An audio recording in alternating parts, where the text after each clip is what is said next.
today. So we're really excited to be doing this two-part series this week, which is called Innovative Models for International Development and Poverty Alleviation. And so today is the first one in those in that series.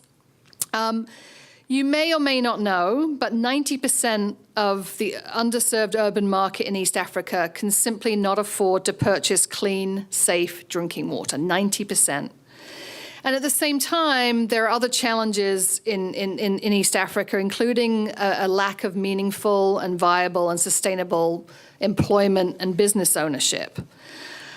Jibu, which is the Swahili name for solution, was founded in July 2012 by father and son team Randy and Galen Welsch to address those two problems of bringing radically affordable, clean, safe drinking water to the people in East Africa, but also to create meaningful opportunities and pathways to business ownership for the population in those countries. So Galen, who is going to be our speaker today, we're thrilled to have him with us. He brings a really interesting set of expertise to this work. So he was one of Forbes magazine's 30 under 30 social entrepreneurs. I think he's now just about 30, right, Galen? So, but has done an amazing amount in the less than decades since he graduated from his undergrad. His undergrad was in international relations and English. And he'll talk a little bit about his own journey, but he self-professes that, when he graduated, he didn't really know what he wanted to do when he grew up. And so decided to spend some time in the Peace Corps in Morocco. And that work directly led to him founding Jibu in 2012 with his dad. So I'm not going to say too much more about Galen because he's going to tell you more about his amazing journey and the great work that they're doing with Jibu. But I just wanted to recognize as well that we're really pleased to co-host this event with our student chapter of Net Impact here on campus, and also with the Center for International Education and Global Engagement, and then lastly, the College of Liberal Arts and their Grand Challenges Initiative. So we're excited to be partnering with them on this event. So I'm going to hand over to Galen. Galen, thanks for being here.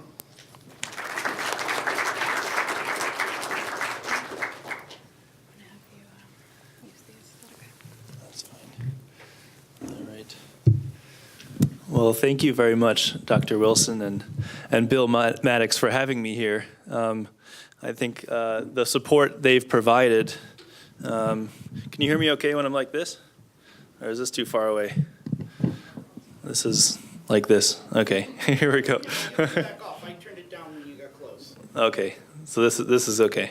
All right, here we go.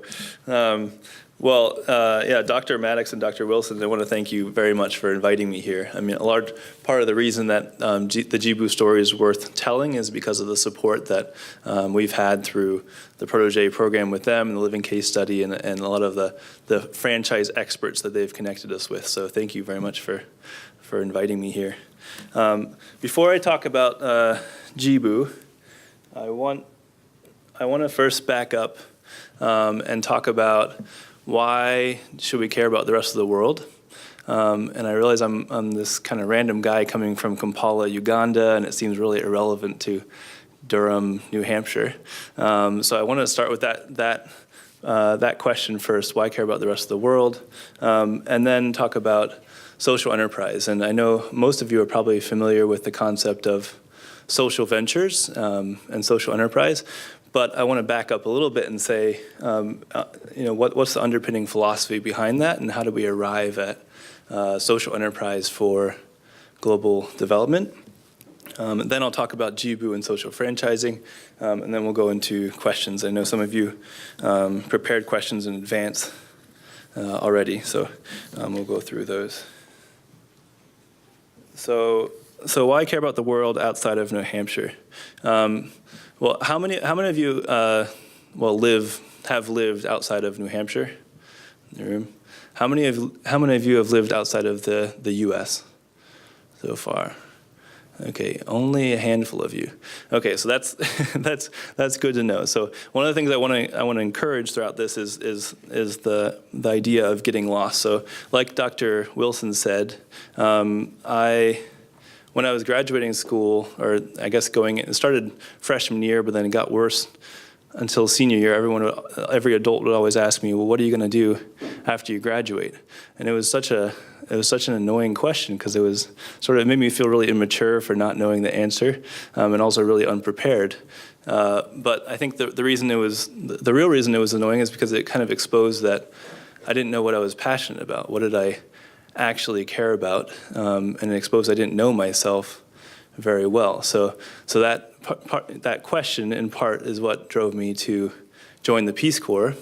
And I joined the Peace Corps not because I wanted to go save the world or go help people somewhere else. It was because I felt like I wanted to learn about myself. Who am I, and what can I learn from another culture that will expose that more?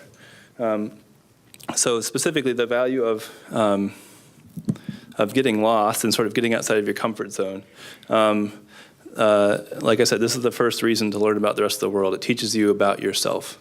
When you step outside of your comfort zone and go into a foreign context, it teaches you about your own intuition. Because when you're sort of outside of everything you expect, you don't have any shoulds or can'ts, or all of that is just unavailable as a social construct when you go into a new environment. So it really, all you're left with is your intuition, and sort of inevitably that is sharpened when you're in a new context. And then exposes worldview. So growing up in your family and even University of New Hampshire, you probably have some phrase about it being a bubble or all of this. And then there's some concept of the real world out there, but the real world versus the bubble, and it's hard to sort of distinguish between what's what.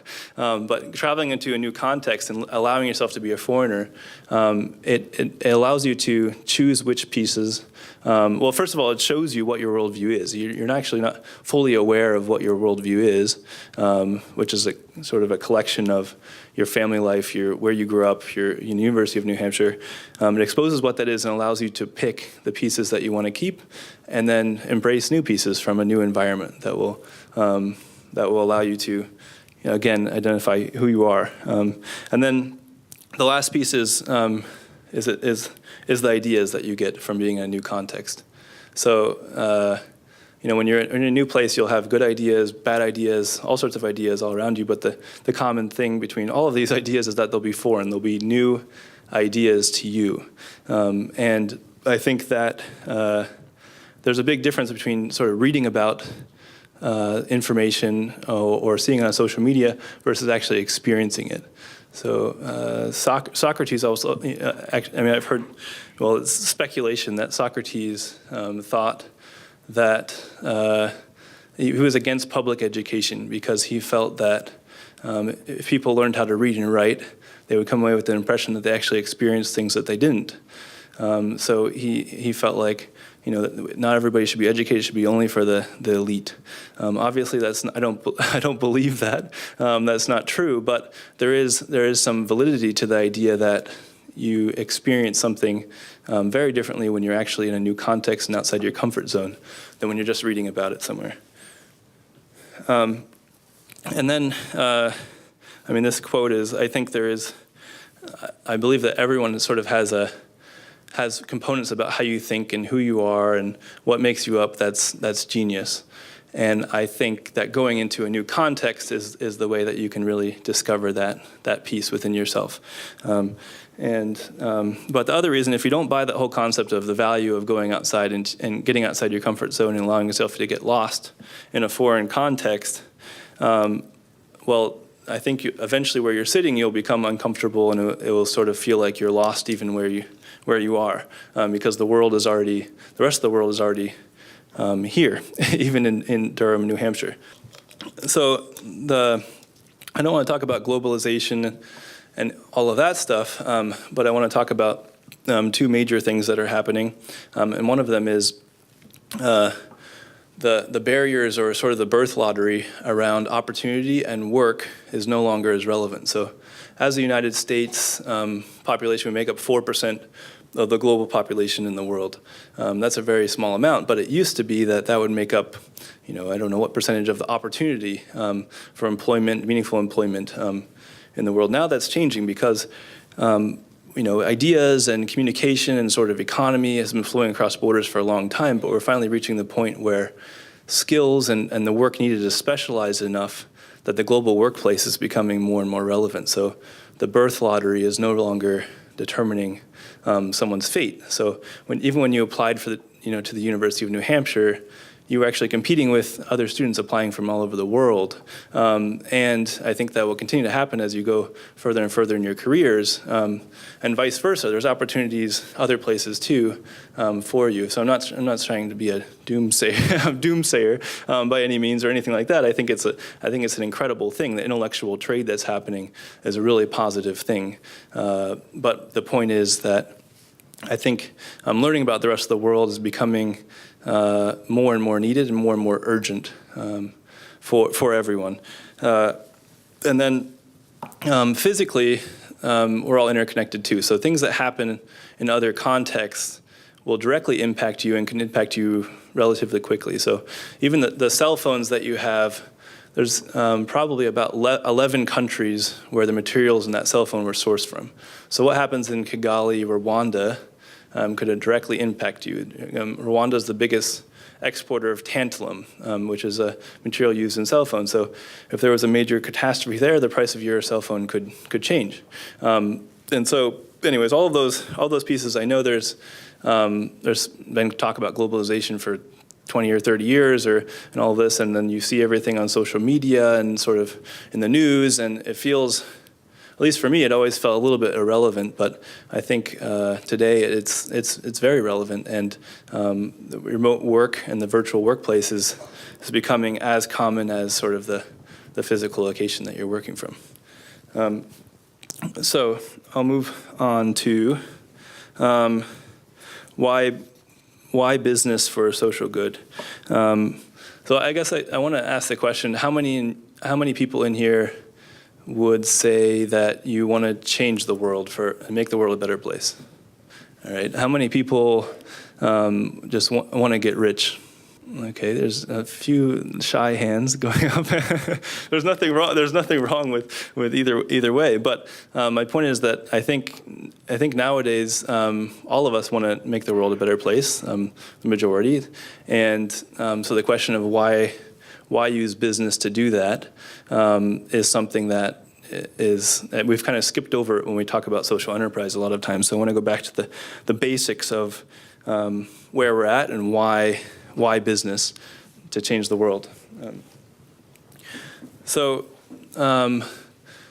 nowadays we're living in the best or most impressive time in human history in most ways. There's more prosperity, there's better living standards, technology is more advanced.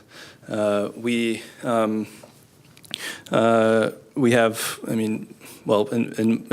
in most regards, life is better than it's ever been. But the two exceptions are the impact on the environment and global poverty. And poverty being measured relative to, poverty is a relative measure. So the concept of global poverty it's behind most other social issues. So if you look at the issue of health or education, most social issues, you'll find in the end that if it wasn't for poverty, it would be less of an issue, or would not be exasperated to the point that people are suffering to the extent that they are. So the need for meaningful income and sort of an economic solution is very pertinent. If you can drive a positive income for somebody, then they can afford to go and pay for a hospital visit. They can afford to send their kids to one of the better schools.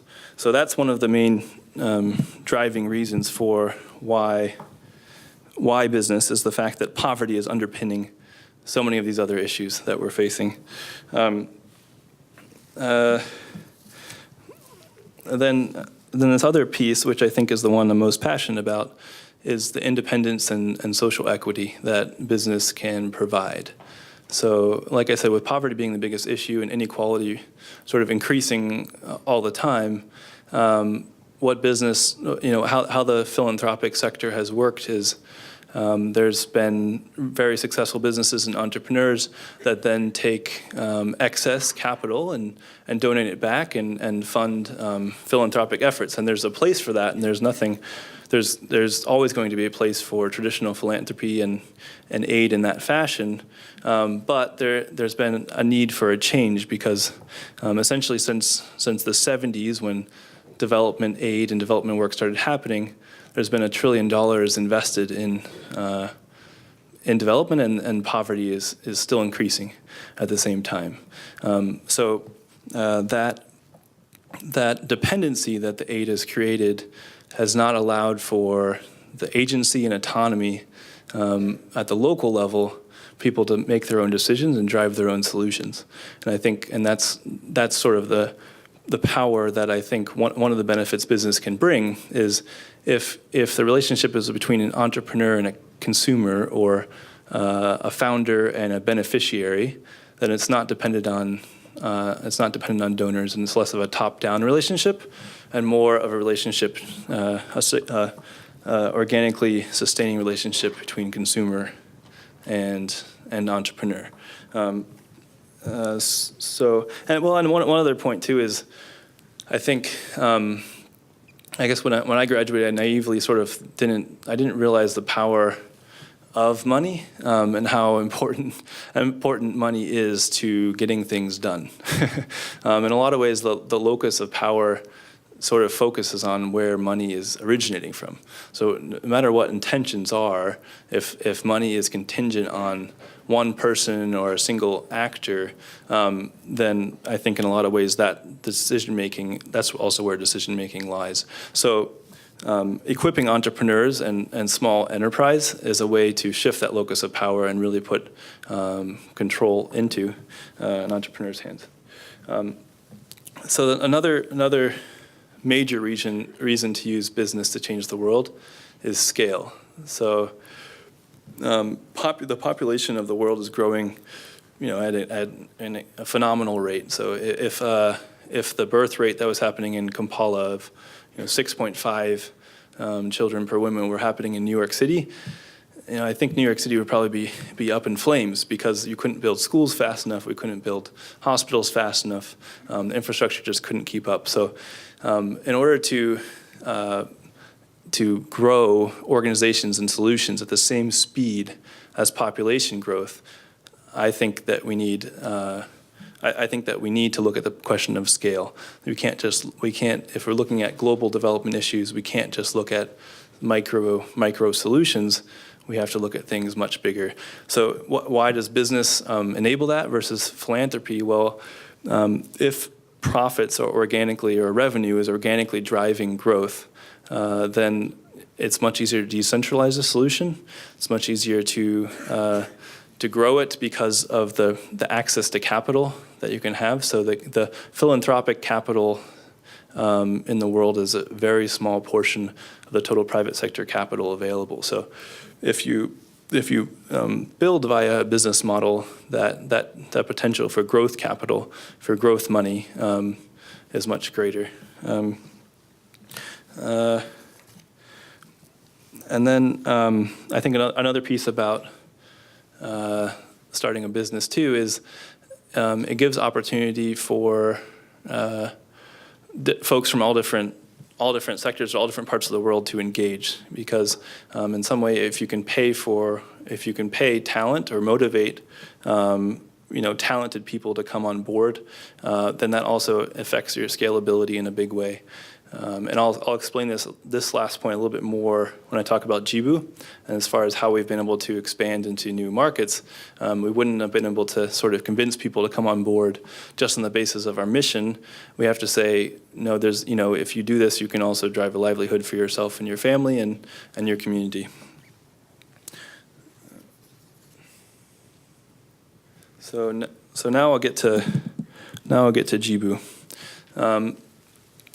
So after sort of letting myself get lost in the Peace Corps, I came away with the beliefs that I just shared, but then also the belief that eye-to-eye partnership a non-patronizing partnership is a key and something I'm passionate about, because I found myself applying for a bunch of grants and sort of aid assistance for projects I ran throughout the Peace Corps with my counterparts, and I found that once I left, even though we were focused on sustainability, we would be kind of in trouble when the funding ran dry. So I felt like, okay, well, I need to find a way to get them in the driver's seat and root things in an economic engine. And so I came back from the Peace Corps and co-founded Jibu with my father, who was also the first investor in Jibu to prove our pilots out. So the two crises that we're responding to is what we call the opportunity crisis. So unemployment rates with youth and in some of the markets we operate in is over 65%. But for 20% of the employed population, a lot of the work is not meaningful employment. So on the private sector side, folks are often kept out of decision-making positions, and it's a foreign-owned enterprise that does not include locals in decision-making positions. And then on the other side, there are large international bodies where there's not much say, and it's again a very top-down situation. So it's both a lack of unemployment altogether and a lack of meaningful unemployment on the other side. And then there's the drinking water crisis, which Fiona shared a little bit about already. And there's been a recognition of the difficulty with access to safe drinking water, but then there had been trouble finding a solution. And a lot of safe water projects after 2 or 3 years would fail because there would be a lack of ownership and a lack of, there would be no sustainability of the project. So someone would basically dig a well and then come back 2 or 3 years later and find that it was derelict and no longer, the borehole was the pump was no longer working. So what Jibu does is take these two problems and try to create an opportunity out of them. So what we do is we equip co-invested entrepreneurs to start their own social franchises that provide drinking water. So what this means is basically I guess a lot of you have already read the website based on your questions, so you know the basic concept. But essentially, what we do is an entrepreneur comes to us, and then we build out a full business where they can take water from any source, treat it, and then distribute it to their community. So essentially, we're decentralizing water treatment. So sort of like cell phones has decentralized the need for phone lines, we're decentralizing safe drinking water. And basically, there's been water technology that has existed for a couple decades now that enables water treatment to happen at a micro scale, but no one had drafted a business model around this technology. So that's what we're doing with the social franchise model, is saying, in addition to this system, we're going to build a retail front, we're going to build an entire business process, a brand that an entrepreneur can buy into. And so an entrepreneur will pay the license for a Jibu franchise, and then they have a much higher opportunity for success because they have the product already defined, they have the standard operating procedures for how to produce water, the technology is already in place, and all of those pieces. So I guess the operating basis that we work off of, or sort of our philosophy, is that every challenge is a gift and an opportunity. And that's not totally true. I think it's better said maybe almost every challenge is a gift and opportunity. But we still try to think like that with how we operate. And I think this mentality is how we can approach some of the problems that we see are the biggest challenges in the world. And that's sort of the inspiration we've had with how to address the unemployment crisis and the water crisis. So I wanted to show sort of how the Jibu franchise works a little bit better. Who in here knows what franchising is, or social franchising? I guess franchising. Who knows what franchising is? Okay, so I won't ask about social franchising. So, I mean, you'll see, I guess from franchises, what you're familiar with are Dunkin' Donuts, and I guess there's a lot of Dunkin' Donuts around here. I saw like 100 of them on the way from Boston. Dunkin' Donuts, McDonald's, all of that. So those businesses are independently owned by different entrepreneurs. And those entrepreneurs buy the brand and the system. They buy a license to use it from a franchisor. So what we've done is we've taken that same concept of franchising and combined it with financing. So we also operate like a bank, and basically said, you can buy a license and co-invest a licensing fee as an entrepreneur, and then you can have this full system, which enables you to basically focus on sales and growing your team and managing your team at your franchise. And so some of the elements of that, I guess let me explain first sort of how we had to address the water crisis. So you can't just say, oh, because water is needed, suddenly everybody will come rushing if you start producing safe drinking water. That's not the case at all. So we had to figure out a way to say, okay, how do we make drinking water attractive? How do we make drinking water desired? So I guess I'll back up. So in East Africa, mobile phones took over the entire market in a matter of years, 2 or 3 years. I don't know what percentage of the population has a cell phone now, but it's the vast majority. And a lot of times there's an assumption that because cell phones are such an awesome technology and they were meeting such a massive need, that's why they took over overnight. But the real story is that the first telecom providers came in and they were charging $100 for a SIM card. They were and for a phone plan, and then it was only the wealthy business folks and politicians that you see walking around with a cell phone. So there was an appreciation or understanding of what a cell phone does, but also a class association built around mobile phones. So then when providers came in and started offering a phone for a SIM card for 20 cents and a pay-as-you-go plan, then overnight everybody had cell phones.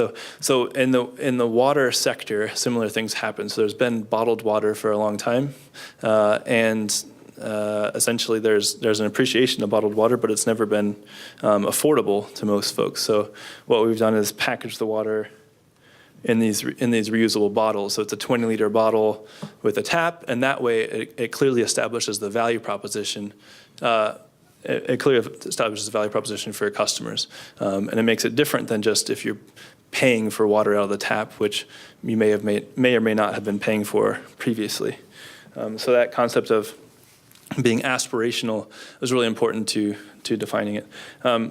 So, and then the other pieces are pieces I already talked about with why business and locally owned and decentralized, radically affordable and rapidly scalable. And I think these look like nice features for a business to have, but I would say for a social franchisor, if you're addressing a global challenge, these are necessary features for most businesses, for a business to have.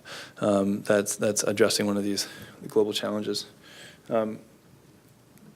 And then, this concept of, I want to go back to this concept of getting lost and sort of being okay about putting yourself into an uncomfortable situation. So it could mean, sort of joining one of these programs where you're serving in Boston or going abroad somewhere.